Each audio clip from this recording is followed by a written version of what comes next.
I want sanctuary city policy to end. Lindsay, what was in that bubble wine? What was in that bubble wine? I don't think that was bubbles.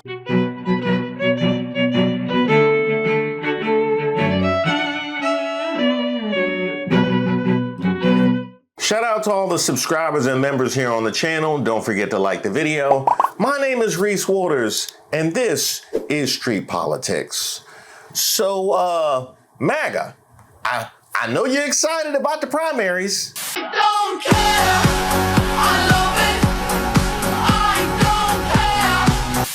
don't care. I know. Got you ready to sign up for Rock the Country if Kid Rock didn't have to cancel it. I know y'all are excited. Just a little something I wanted y'all to see.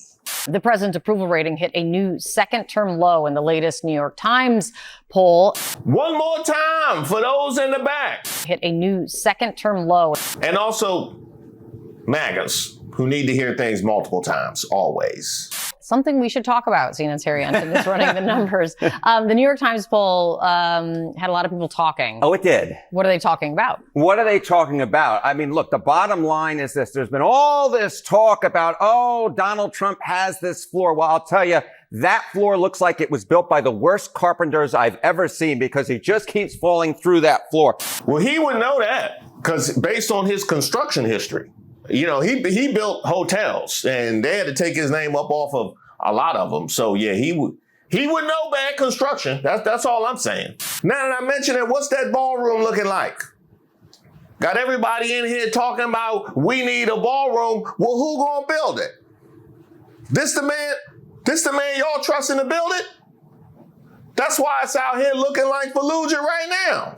And it's not just the New York Times poll. This is what I think is so important. Yes, the Times poll got people talking, but it just follows a slew of polling data that all shows the same thing, and that is that Donald Trump is not just under 40%. He's well under 40% in terms of his approval rating. 37% New York Times. CBS came out on Sunday, 37%. Barry Weiss, why you crying? Oh, no, I saw the 37%. Yeah, I sure enough did.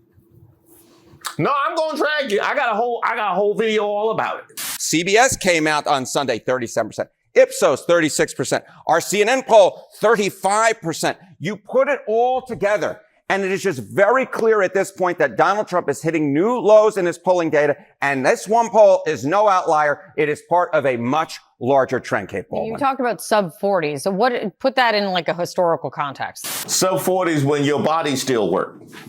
Yeah, when I was sub 40, my body all worked like it was supposed to, and then you hit 40 and it's...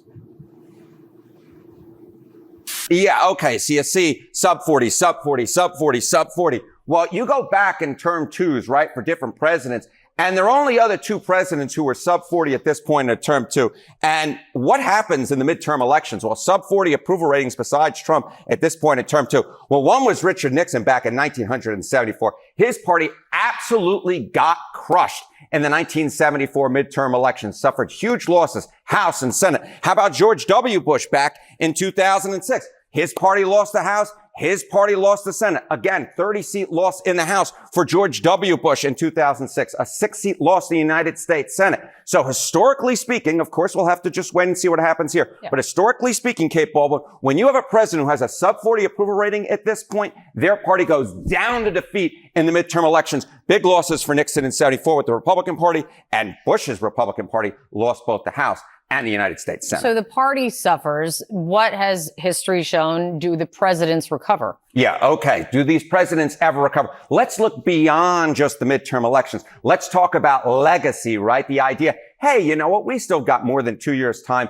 until the end of Donald Trump's second term. But again, you just go back and look at the sub 40 approval ratings besides Trump. Did their approval rating ever recover? Well, I try and make it as simple here sometimes. Sometimes it's numbers. Sometimes simply put it's words. The answer is no. In red, Nixon, of course, was out by August of 74. He ended up with, a 24% approval rating. And George W. Bush, you know what happened to him by the end of his term in 2009? He was actually in the high 20s. He wasn't just sub 40. He was in the 20s. Both Bush and Nixon ended up in the 20s in approval rating. Again, I'm not saying that's going to happen with Donald Trump. This is a sample size of 2. but this is history that you definitely don't want to be a part of. You do not want to be part of this brotherhood. You want to be way, way, way beyond it, because if Donald Trump is a part of this brotherhood, that means he ended his term historically unpopular. Man, Trump, they calling you Jeb. You a part of the brotherhood, they calling you Jeb. Hey, W's approval rating was so bad, they got mad at Michelle for even sharing a piece of candy with W. And that was years later. Do you know what the only thing was that helped W's approval rating? Right? And that man couldn't go out in public. Then he saw how Trump was doing. He's like, uh-oh. W was stepping out like, I'm going to get you, sucker. He sure enough was. Had the goldfish in the heel and everything. Maga.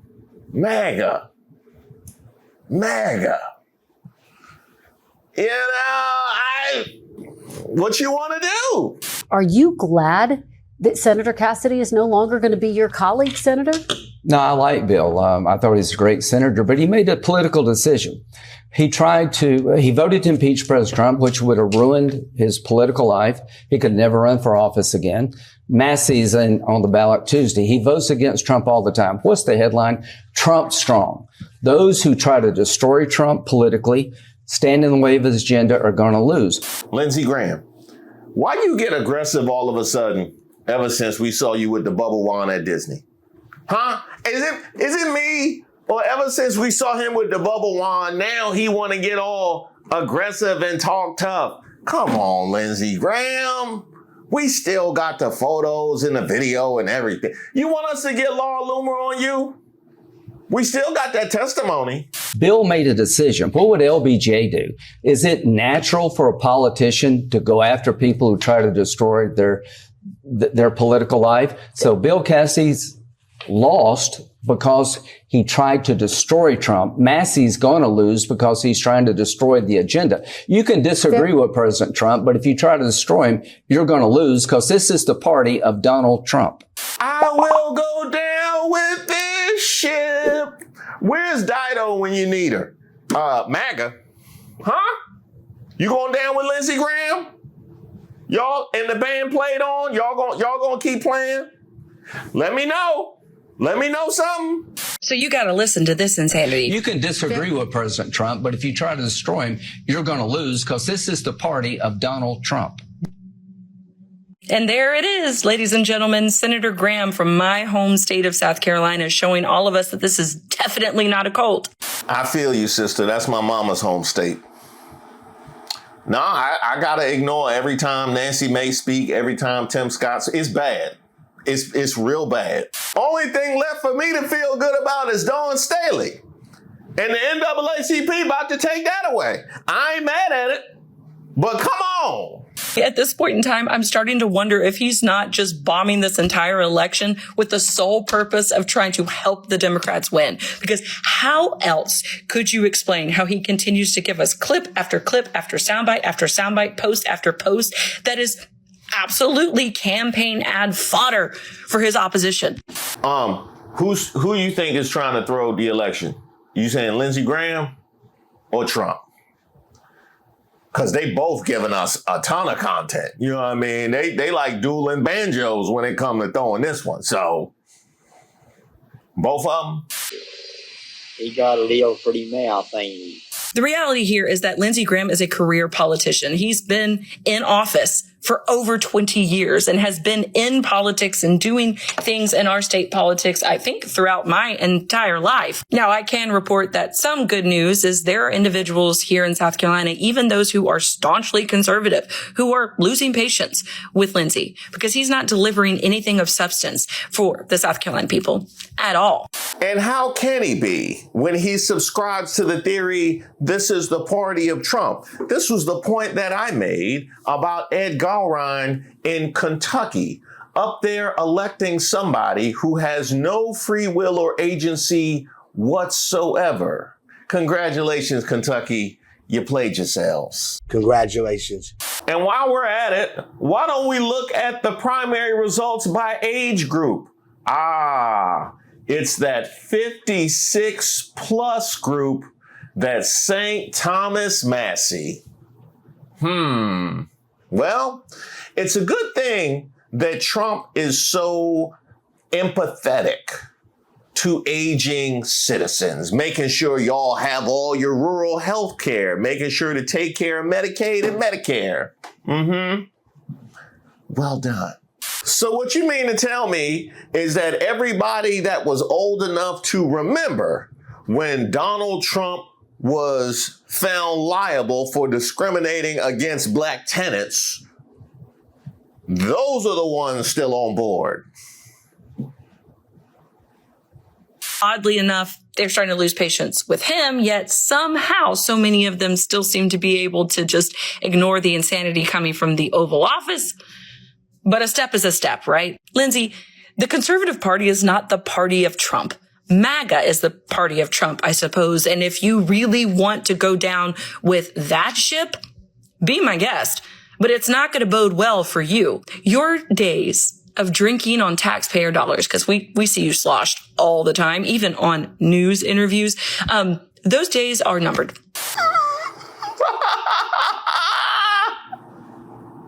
Lindsay, you didn't think we was gonna bring that up, did you? Huh? You didn't think we were Hey, what was this? What was this here? I want sanctuary city policy to end. Lindsay, what was in that bubble wine? What was in that bubble wine? I don't think that was bubbles. I don't think you're going to win again in the midterms. Genuinely, I think you're done. And so much of that, your end of the road, politically speaking, is because of your willingness to stick your head so far up the nether regions of one particular orange man that you haven't seen daylight for quite some time. Although I suppose there's probably a part of Lindsay that's hoping if he kisses that butt long enough and hard enough and publicly enough that when his days come to an end in South Carolina, he'll be gifted some sort of new made up cabinet position. I definitely thought that was going a different place. I definitely thought that was, pardon me, I'm sorry. I suppose that might happen, but we shall see. In the meantime, these people that you're talking about are losing because people are tired of individuals having strapped themselves to this man's political agenda for so long, and it's not giving what they were promised. And once again, when she said strap, I thought that was going a different place. I apologize.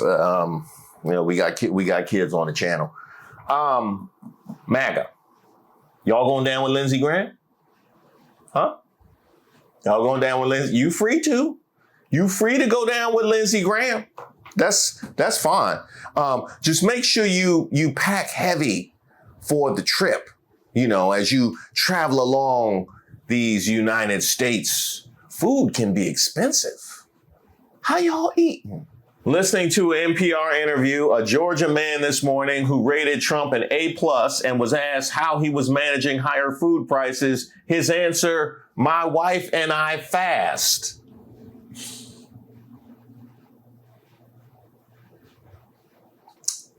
Does that make America healthy again? Huh? We got some new data this morning about shifts within a group that was key to Donald Trump's election victory in 2024. With us now, CNN chief data analyst Harry Etten. Good morning to you, sir. Good morning. And we're talking about Latino voters. There was so much discussion leading up to November 2024, then so much discussion immediately after it. Where are we now? Yeah, where are we now? What a different world. Oy vey if I'm the president of the United States, because just take a look here. Okay, Latino voters on Trump. He won a record share for a Republican presidential nominee, 46% of that vote, going all the way back since we had the advent of exit polls back in 1972. And look at where he is today. His job approval rating in an average of CNN polls this year, 28%. That is an 18-point drop. The bottom has completely fallen out when it comes to Donald Trump and Latino voters. He won record numbers of them back in 2024, and they have abandoned him with the utmost just dislike of what he is doing so far, just 28%. a drop of 18 points. Now, among Latinos, it was Latino men who were driving this movement toward him in 2024. Where are they now? Yeah, you think that this movement is a lot? What about Latino men? Oh, my goodness gracious. Okay, Latino male voters. In the 2024 election versus Kamala Harris, look at this. Trump won him by 10 points. Look at the net approval rating now, minus 41 points. That is a movement of 51 points, a shift away from the president of the United States.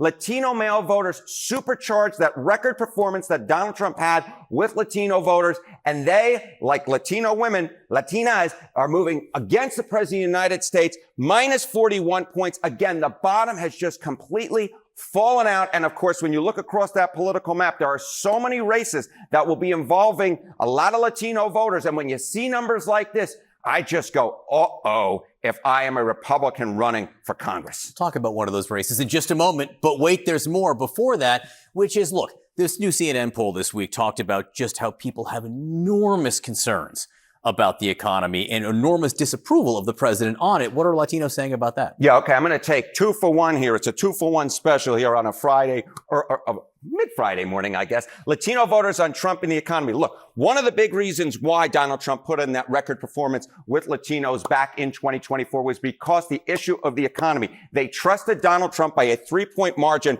against Kamala Harris. But look at his net approval rating on the economy now. Oh, yeah, Johnny B said it best over there. Look at that. Minus 46 points. That's, again, another near 50-point movement against the president of the United States on the number one issue. No wonder the bottom has fallen out with Latino voters and Latino men in particular. And you're talking about one of those races, right, Johnny B? One of those races. Why don't we go to Texas, right? The chance that the Dems win the Texas Senate race. Of course, James Tallarico going to be that Democratic nominee. Look at this. In January, look at this. He had a 19% chance of winning. Look at where we are now, a 45% chance of winning. That number is up through the roof. And part of the reason that number is up through the roof is because a lot of Latino voters turning against President Trump. And it could be that they turn against Republican nominees for Congress and for the United States Senate in particular. Download. They're going to take my data, ain't they? Oh, there go my identity.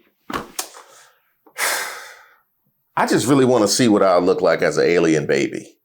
You know those apps and services you still use, even though you know they're probably harvesting your data. And that Sophie's Choice has to annoy you. You got to choose between giving up your privacy and going completely off the grid. I mean, completely. That is all done by data brokers, by the way, companies that take all the information they can find on you and sell it. Now, legally, they do have to remove your private information if you tell them, but they make it as hard as possible because they want you to feel hopeless and stuck. Sound familiar? This is where today's sponsor, Aura, comes in. They do the hard work for you, constantly scanning the dark web and submitting opt-outs on your behalf. Now, there are other services that offer this as well, but none of them offer as many features as Aura for the same price. You get alerts if your personal info is found on the dark web, 24/7 monitoring to help keep your identity secure. And if anything does happen, Aura includes $5 million in identity theft insurance. You can go to my link, aura.com/Reese Waters. Again, that's aura.com/Reese Waters to try 14 days for free. That's enough time for Aura to start scrubbing your personal info off these data broker sites automatically. And I want to thank Aura for sponsoring this video. How do Americans view the Secretary of Health and Human Services? Yeah, drama in that department worthy of a soap opera. And I will tell you, the Maha math, which used to be good, is no longer good in the minds of the American public. Let's just take a look at RFK's net favorability rating. You know, you go back to January 2025. He was in the plus side. He was a positive for this administration. But down he goes into the Red Sea, now minus 15 points. And among independents, he has gone from plus 7 to minus 26 points. Remember, RFK was a very important endorsement that Trump got during the 2024 campaign. And there was a reason for that. He brought a lot of voters with him, which seemed positive by a lot of those in the electorate, but no longer RFK Jr. clearly in the red. Yeah, that's quite a hit. Might I say one to the nether regions. That will happen when you appoint Dr. Brian Christine as the Assistant Secretary for Health, a man who specializes in inflatable penile implants for men, having previously hosted a YouTube show called Erection Connection.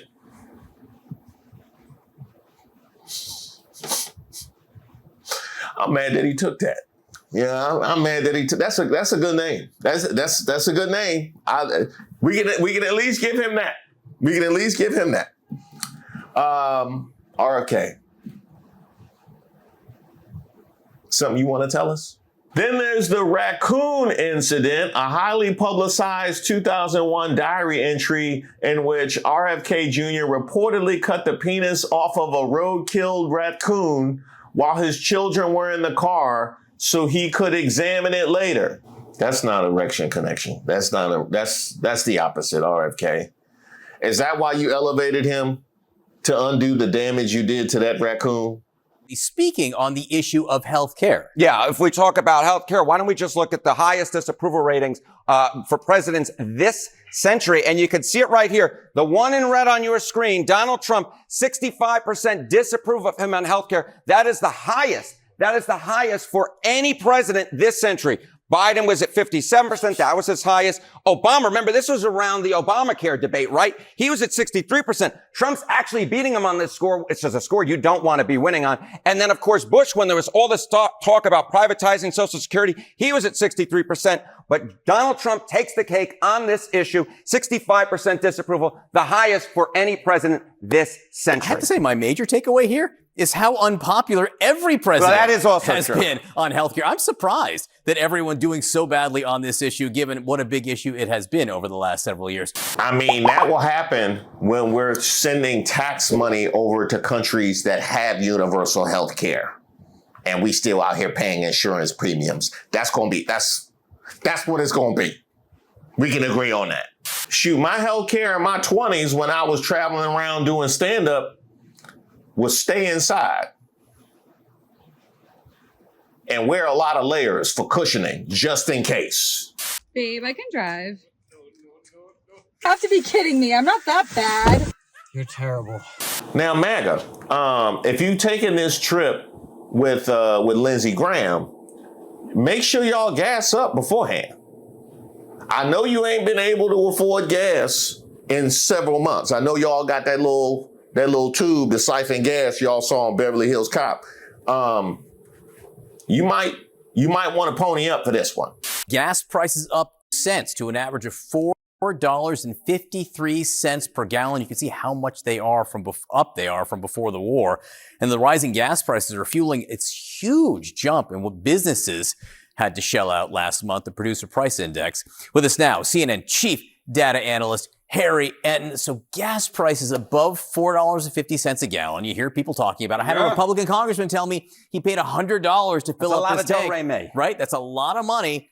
Where does the president rank when we talk about approval on gas prices? You know, oftentimes when gas prices go up, the president pays a price, but never this much, because we're talking about a record here. Take a look at this. Highest disapproval on gas prices. Look at this. President Trump, 79% of Americans disapprove of him on gas prices. Look, the rest of them you see across the board also reached the 70s, but never this high. This is a record high in terms of looking back at every single president this century. Again, President Trump is breaking records across the political map. But on this one, he is also doing so. And in a way, you simply put, don't want to be breaking records. And the gas prices were higher here, but he still is being blamed more at this point. Exactly which is right. Interesting. What's the partisan breakdown here? Yeah, okay. Why is he being blamed more, right? Why is he being blamed more? And the partisan breakdown really gets this, because just take a look here. We get the rare trifecta. Ooh, it's scary if you're a Republican these days looking at these numbers, because take a look at this. Disapprove on gas prices. Look at this. 97% of Democrats, not so much of a surprise. 85% of independents. You know, I was trying to go through the record books to see if there was anybody else who reached 85%. I think Bush did right at the very peak. So I believe tied for the top here. And then look at this. 52% of Republicans. Look, Republicans have stuck with Donald Trump through everything. But even on gas prices, even they are breaking. You get a majority of Republicans, 52%, who disapprove of the president on gas prices. And that is why he, of course, has the highest disapproval rating of all time, at least that I could find for any president on gas prices. All right, so how much are gas prices weighing on people when it comes to their economic condition? Yeah, you know, you see these numbers, right? You see, of course, the highest disapproval rating, 79%. But that only tells part of the story, because it wouldn't matter so much if people didn't care, but they care a whole heck of a lot. Take a look here. Okay. Top economic problem facing your family, gas travel costs. You know, you go back a year ago, it was just 5%. Look at where we are today. 23% say that, in fact, it is their top economic problem facing their family. So all of a sudden, you got 79% of the public disapproving of you, and now 23% of them way up in terms of the percentage who say that it's their top economic problem. This is a political nightmare, and President Trump better hope that those gas prices fall, Republicans especially, because otherwise this holds up going into the midterm elections. That is no bueno.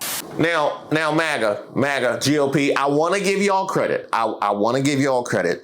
I just need to know who the 3% of Democrats, 15% of independents, and 48% of Republicans who approve of Donald Trump on gas prices. I need to...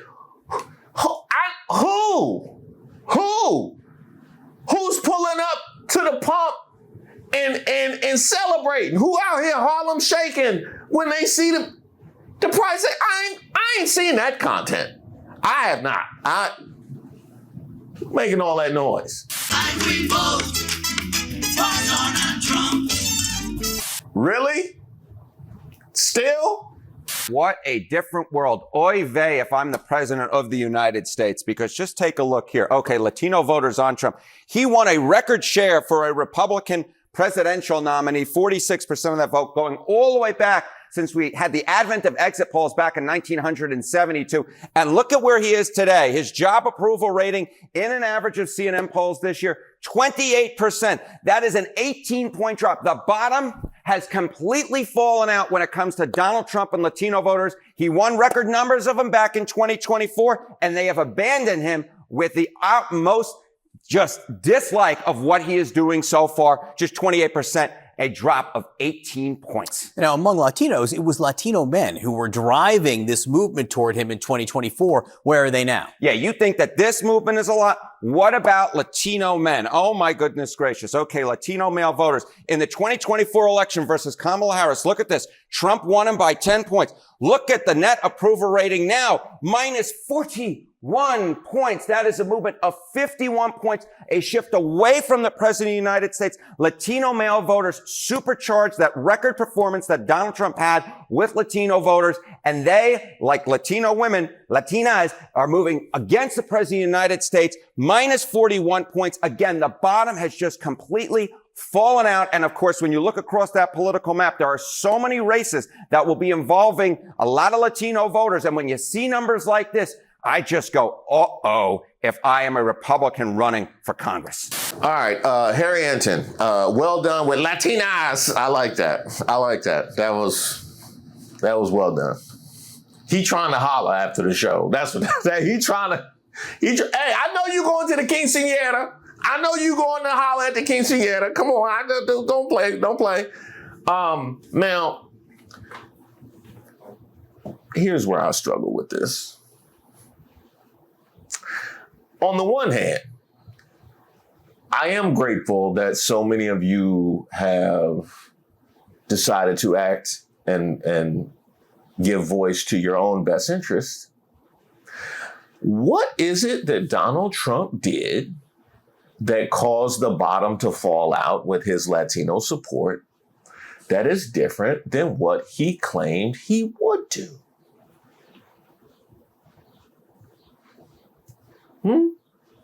Why did it take 2015 and the earlier part of 2016 for you to come to the conclusion that was staring in front of you in November of 2024? Why? We be here, we try to use the platform, spread good information, but y'all wanted the same. That's what y'all wanted to do. Now they done took the radio and everything else. MAGA. Huh? Is y'all with Lindsay? Y'all riding shotgun? What y'all want to do? Do you know how all of this stacks up when you're this bad on the economy, when you're this bad on gas, when you're this bad on health care, the Latinos done bailed? Just where is Donald Trump right now in the minds of Americans? You know, we've had all of these big events that have been going on, and sometimes I think it's worth taking the 35,000 point view, right? That viewpoint from up in the sky, and we could just see it is you could see it here. You know, this is the aggregate of my aggregate of polling data that, you know, you're looking at here. And it's just a steady climb downward into the Red Sea because Trump's net approval rating hits a new low. You could see it right here, 20 points underwater. And what you just see on your screen right here is it's been a steady climb downward. You know, you go back to January of 2025. At the beginning it was +6, then -6 by May 2025, -9, -14, -15. But over the last few months, as the Iran war has taken shape, as those gas prices have jumped through the roof, Trump has hit a new low. He's at -20 points, which is the lowest point of his second term. So you talk about this being an aggregate, so the average of what's happening. What about individual polling? What did you see? I like her. She instigating. She's like, I know it's bad. Let's get into exactly how bad. I'm with this. I like that energy. Okay, so this is the average polling. But I was just thinking, hey, have there been any polls recently in which Trump has not had a negative net approval rating like he does in the aggregate of polling? And you go back in time because this really just sort of takes the cakes. Trump's a negative net approval rating, every poll since March 29, 2025. That is over a year ago. You can't find a single poll in which he has anything but a net negative approval rating. That is 413 days in a row. That is more than 365. It is more than a year. Trump has been underwater, not just in the aggregate, but every single poll. Trump, over 400 days in a row? You a regular Cal Ripken, ain't you? You bring your lunch pail and you show up to work every single day to make sure you get that negative approval rate. Huh? Day in, day out. Sick, healthy, bad hand, don't matter. He gonna get that negative.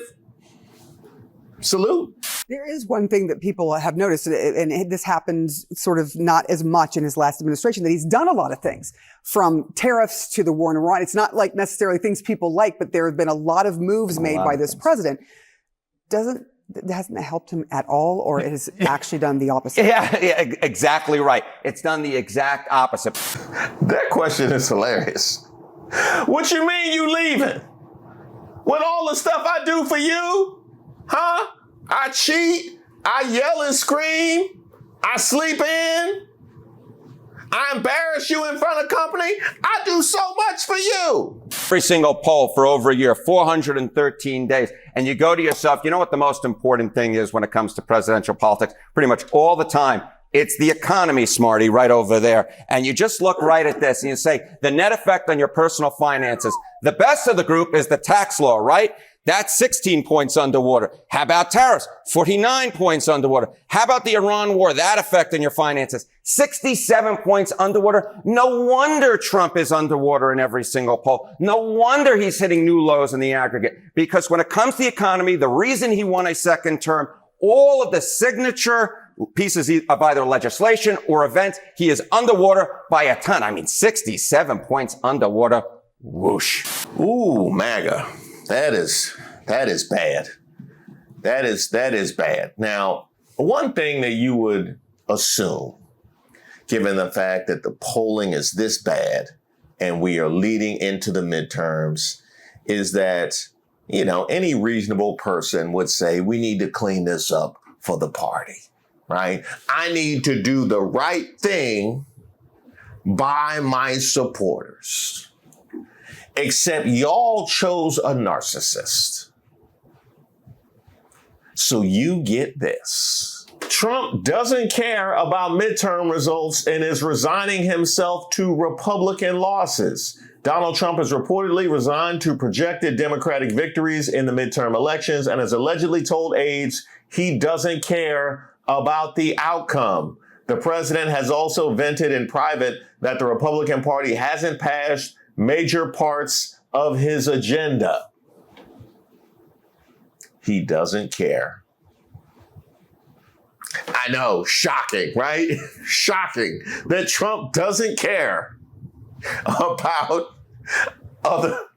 MAGA, come on, y'all had like 7 decades of evidence on how little he cares about literally any other human being. I asked this on the live. Is there anybody that you could say that Donald Trump cares about? Does he care about Melania? Does he care about his kids? No.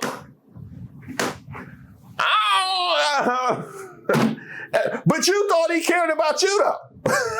You thought he cared about you.